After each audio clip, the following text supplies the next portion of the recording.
Bienvenidos a un nuevo encuentro de introducción a la fluidodinámica de procesos, dedicado a aspectos de la mecánica de fluidos para ingenieros químicos, para profundizar en los aspectos claves del comportamiento de los fluidos en equipos de proceso.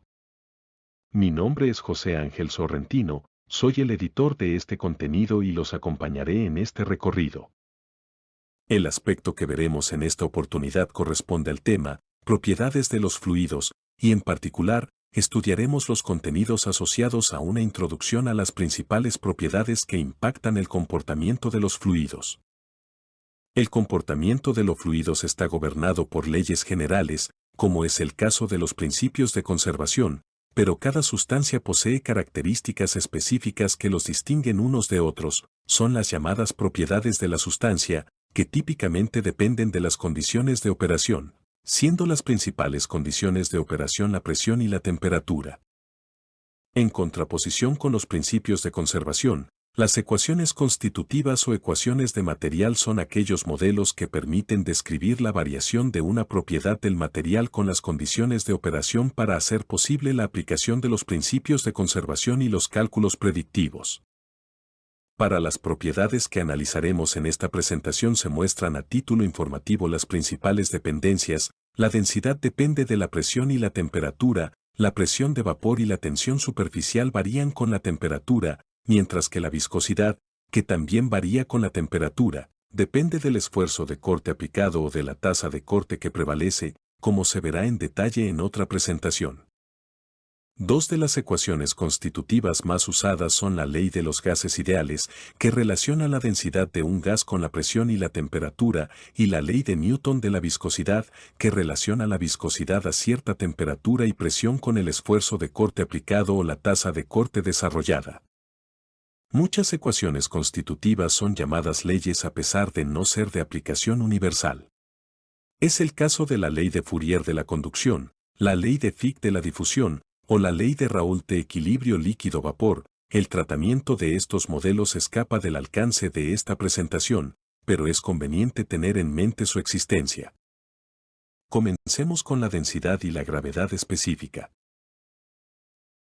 La densidad de una sustancia es una indicación de cuán concentrada está la masa en la unidad de volumen. La densidad se define entonces como la masa dividida por el volumen, por lo que sus dimensiones se construyen como dimensión de masa dividida entre la dimensión de volumen y suele representarse con la letra griega ρ. En consecuencia, las unidades de densidad, que se corresponden con las dimensiones masa sobre volumen, son kilogramos sobre metro cúbico para el sistema internacional, pero también gramos sobre centímetro cúbico o libras sobre pie cúbico, así como libras sobre galón, kilogramos sobre litro o tonelada sobre metro cúbico. En mecánica de fluidos la densidad explica por qué los fluidos inmiscibles forman capas, por qué algunos sólidos flotan y otros se hunden, lo cual es clave en el diseño de buques o por qué las burbujas de gas ascienden en un absorbedor o fermentador. En ciertos casos, la idea de densidad se expresa por conveniencia en forma de peso específico o de volumen específico. El peso específico, a veces representado por la letra gamma, representa el peso por unidad de masa, mientras que el volumen específico es el inverso de la densidad, es decir, el volumen que ocupa la unidad de masa. La información de densidad se presenta normalmente mediante la densidad relativa o gravedad específica, que es adimensional y se obtiene como el cociente entre la densidad y la densidad de una sustancia de referencia o el cociente de los pesos específicos. Si bien no tiene un símbolo universalmente aceptado, se suele nombrar como SG, por sus siglas en inglés. La referencia usada para la densidad depende de si la sustancia de interés es un gas o por el contrario se trata de un sólido o un líquido. Para sólidos y líquidos se usa la densidad del agua a cierta temperatura. En sistema internacional se suele usar la temperatura de 4 grados centígrados como referencia por ser la temperatura a la cual la densidad del agua es 1 kilogramo por litro. En sistema americano de ingeniería se usan 60 grados Fahrenheit. Para los gases, en realidad la gravedad específica es poco usada, pero cuando se usa se refiere a la densidad del aire a la misma presión y temperatura. La medición de densidad de un sólido que no se disuelve Se puede hacer pesando la masa y determinando el volumen por desplazamiento del líquido. La manera más directa de medir la densidad de un líquido es usando un pignómetro, que es un recipiente de volumen calibrado, que se pesa antes y después de agregar el líquido. Sin embargo, para líquidos es muy usado un dispositivo basado en la flotabilidad, llamado hidrómetro o, de modo más general, densímetro. Lo importante de este instrumento es que da origen a importantes escalas de densidad muy usadas en la industria, en particular, la escala del American Petroleum Institute, API, por sus siglas en inglés, usada en la industria del petróleo, y la escala Bome, usada en la industria de bebidas alcohólicas. El densímetro o hidrómetro es un bulbo con un peso controlado, que tiene un vástago con escala. Al sumergir el dispositivo en un líquido, se hunde hasta cierta profundidad dejando solo una parte del vástago visible. Para distintos líquidos el hundimiento será distinto dependiendo de la densidad del líquido. Mientras menos denso es el fluido, más se hunde el hidrómetro y menos vástago queda visible. La escala puede calibrarse para que indique directamente la gravedad específica, pero también se usan escalas que asignan números según el hundimiento del vástago. Los grados API de un hidrocarburo se miden con un hidrómetro construido de manera tal que el agua tiene una gravedad API de 10, los crudos extrapesados son más densos que el agua y su gravedad API es menor que 10. Mientras más liviano es el crudo mayor son sus grados API. Los pesados de 10 a 22, los medianos de 22 a 31 y los livianos más de 31. La industria azucarera y de bebidas alcohólicas usa mucho la escala Baume. Es una escala un poco confusa, pues usa dos definiciones diferentes para líquidos más o menos densos que el agua. Para líquidos menos densos que el agua, se asigna el valor 0 para el agua destilada y el valor 10 para la solución NaCl al 10%. Para líquidos más densos que el agua, se mantiene el valor 0 para el agua destilada pero se asigna el valor 15 a una solución al 15% de cloruro de sodio. La escala Toadel se forma con los primeros dos decimales de la gravedad específica multiplicados por 2. Aquí podemos ver el paso de los grados de las diversas escalas a gravedad específica y de gravedad específica a las distintas escalas. Se observa que las escalas Bome y API casi coinciden para líquidos menos densos que el agua, pero que la escala Bome produce valores distintos para el agua según la definición que se use. La escala Toadel es claramente lineal. Vamos a incluir algunas ideas sobre la variación de la densidad con la temperatura y la presión, pero el tema será tratado en más profundidad en otra presentación. Para los líquidos la densidad disminuye con la temperatura, siendo la relación casi lineal con el inverso de T. La tendencia de los gases puede visualizarse con la ley de gas ideal. A más presión más densidad y a más temperatura menos densidad. La desviación de la idealidad se suele contabilizar con el factor de compresibilidad, que depende de las condiciones del punto crítico. Vamos a conversar ahora sobre las propiedades de transporte, con énfasis en la viscosidad, que es la propiedad que nos atañe en este curso, asociada al transporte de cantidad de movimiento, para luego vincularla con las otras propiedades de transporte, asociadas al transporte de calor y al transporte de masa. La viscosidad indica la dificultad para fluir, mientras más viscosa es una sustancia más difícil es hacerla fluir, incluso puede interpretarse que un sólido tiene viscosidad infinita, la viscosidad es una propiedad dinámica, asociada al movimiento, no se puede determinar sin intentar movimiento.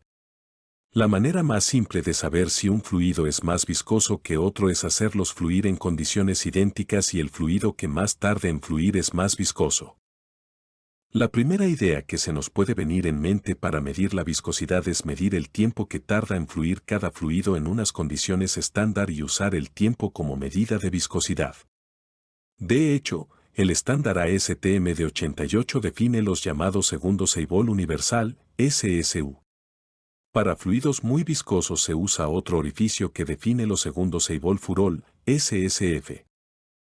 Pero esa forma de medir la viscosidad no guarda relación con la definición de fluido que vimos. Es importante visualizar que existen dos maneras de expresar esta propiedad.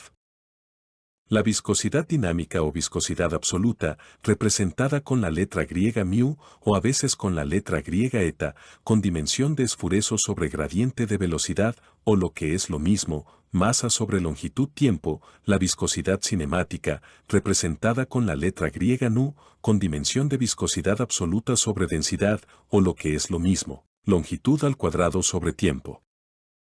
Obviamente ambas viscosidades tienen distintas unidades. Algunas unidades propias de la viscosidad dinámica son el kilogramo sobre metro segundo, que equivale a un pascal segundo, el gramo sobre centímetro segundo, que se denomina poids, y en el sistema americano de ingeniería, la libra masa sobre pie hora. Por su parte, la viscosidad cinemática puede tener como unidades el metro cuadrado sobre segundo, el centímetro cuadrado sobre segundo, llamado stocks, y el pie cuadrado sobre segundo. Las unidades centipoise y centistock son muy usadas por el hecho de que la viscosidad del agua ronda un centipoise y un centistocks. ¿Y por qué aparecen esas dos viscosidades?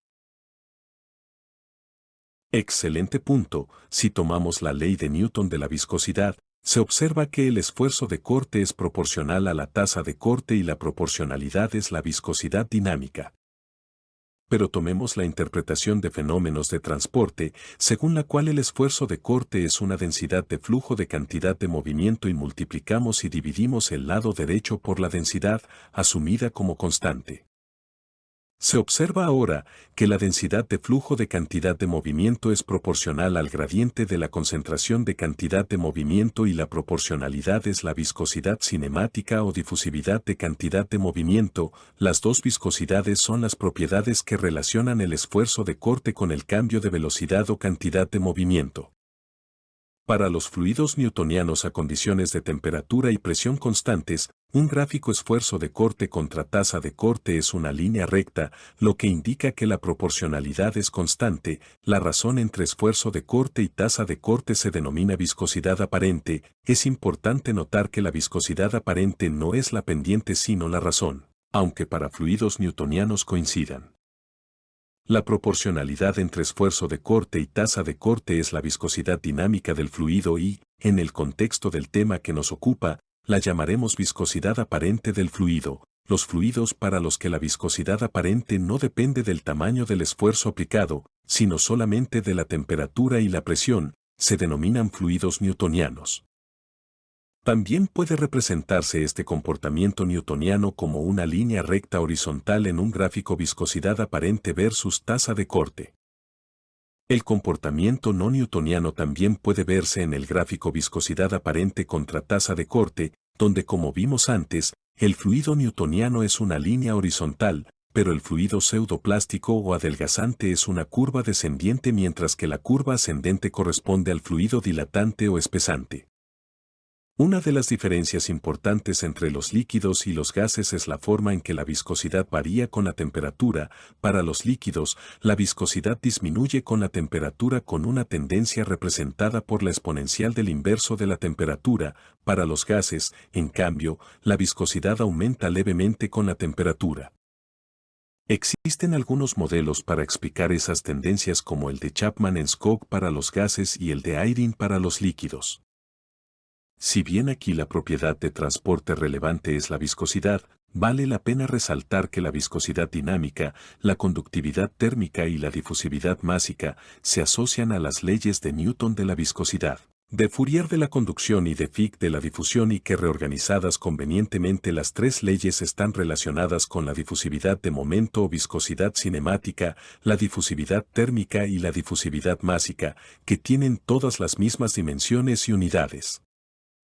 Vamos a conversar ahora sobre las propiedades termodinámicas, con énfasis en la presión de vapor, por su importancia en la cavitación de los líquidos, pues otras propiedades como la energía interna y la entalpía, así como la capacidad calorífica o el calor específico, son más propias de un curso de termodinámica. Un líquido se vaporiza cuando está sometido a una presión que se iguala a una propiedad termodinámica del líquido, que se llama presión de saturación, o más comúnmente presión de vapor.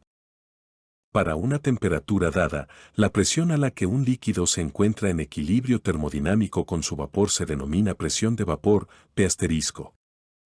En el diagrama de fases, P* está representada por las líneas vapor líquido y vapor sólido y es una propiedad de la sustancia pura que solo depende de la temperatura.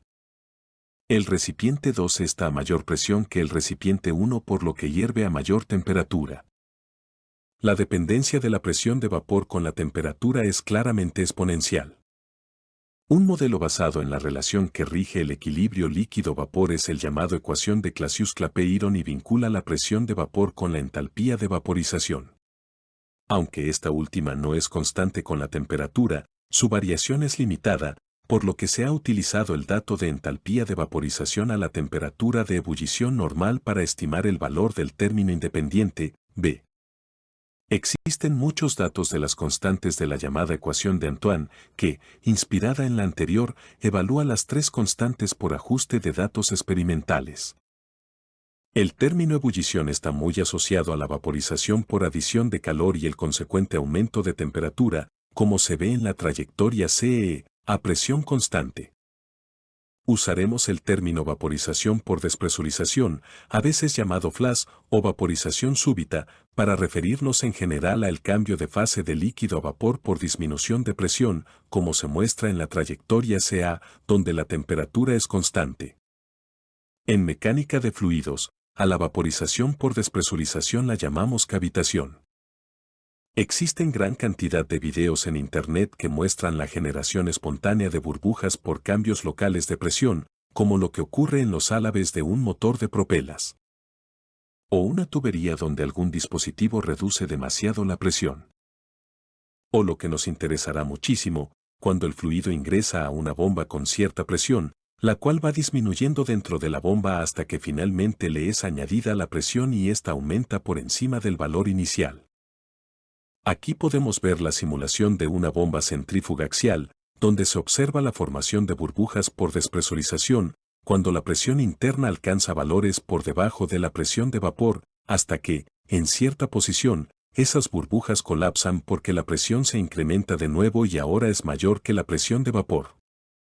Por una parte, la bomba produce ruido por las explosiones de la formación y colapso de gotas, pero también el eje es sometido a fuerzas desbalanceadas que lo hacen vibrar. Los puntos de cavitación tienden a dañar el impulsor. Finalmente, y no menos importante, el desempeño de la bomba se reduce notablemente, por lo que evitar la cavitación es misión del ingeniero de procesos. Por supuesto, los fluidos tienen otras propiedades termodinámicas importantes como el calor específico, la energía interna específica y la entalpía específica, pero su relevancia en mecánica de fluidos es limitada, por cuanto muchos procesos de flujo son isotérmicos. Unas propiedades que sí afectan el comportamiento de los fluidos tienen que ver con la formación de interfaces, sean interfaces fluido-fluido, como cuando se forman burbujas y gotas, o cuando un líquido fluye en canales o en mezclas multifásicas, o interfaces sólido-fluido-fluido, como en el caso de los meniscos y el flujo bifásico en medios porosos.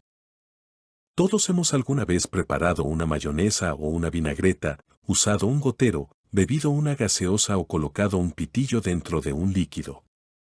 Todos estos fenómenos tienen en común que solo ocurren en presencia de al menos dos fases. La tensión interfacial no es una propiedad exclusiva del fluido, sino de las interfaces fluidas. Cuando una fase líquida entra en contacto con otra fase fluida, se desarrollan fuerzas interfaciales, que están asociadas a una propiedad de esa interfase llamada tensión interfacial. La llamada tensión superficial es la tensión interfacial cuando la interfase es fluido-aire. La tensión interfacial gobierna el fenómeno de formación de gotas y burbujas, así como el flujo multifásico en medios porosos, que son esenciales para la ingeniería química. Para producir un aumento de área o de perímetro en una interfase fluido-fluido o sólido-fluido es necesaria una cantidad de energía o de fuerza que depende de la tensión interfacial, simbolizada comúnmente con la letra griega sigma, aunque a veces también se usa la letra griega gamma. Por esta razón, se deducen las dimensiones y correspondientes unidades de la tensión interfacial, energía sobre área o fuerza sobre longitud. El fenómeno de la elevación o el descenso capilar está fuertemente asociado a la tensión interfacial. La ecuación de Laplace-Young relaciona la diferencia de presión a ambos lados de un menisco formado en un tubo delgado sumergido entre dos fluidos.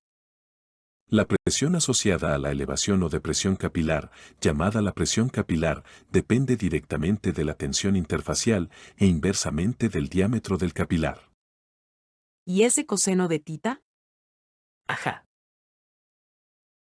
Muy bien pensado, el ángulo tita se denomina ángulo de mojabilidad e indica la afinidad entre los fluidos y la superficie. Porque este fenómeno involucra tres fases, dos fases fluidas y una fase sólida.